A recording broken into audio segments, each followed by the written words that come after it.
ایک روایت میں آتا ہے ما عمل ابن آدم عملا یوم النحر احب الى اللہ عز وجل من حراقۃ دم، کہ 10 ذی الحج کو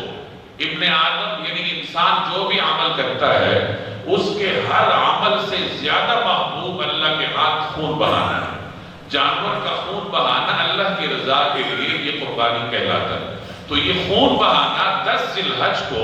اللہ تبارک و تعالیٰ کو ایک بندے سے مطلوب ہے اور سب سے زیادہ پسند ہے۔ اور مزید فرمایا وَإِنَّهُ لَيَأْتِي يَوْمَ الْقِيَامَةِ بِقُرُونِهَا وَأَظْلَافِهَا وَأَشْعَارِهَا، کہ یہ جو جانور ہے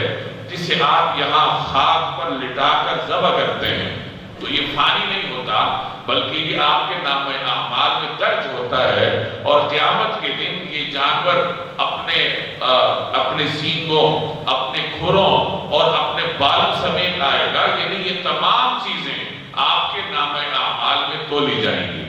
وَإِنَّ الدَّمَ لَيَقَعُ مِنَ اللَّهِ عَزَّ وَجَلَّ بِمَكَانٍ قَبْلَ أَن يَقَعَ عَلَى الْأَرْضِ، جب آپ جانور کے گلے پر چھری پھیرتے ہیں خون کا فوارہ نکلتا ہے تو خون زمین پر گرنے سے پہلے اللہ تبارک و تعالیٰ کے ہاں مقام مقبولیت حاصل کر لیتا ہے۔ فَطِيبُوا بِهَا نَفْسًا، لہٰذا اے لوگوں خوش دلی سے قربانی کیا کرو،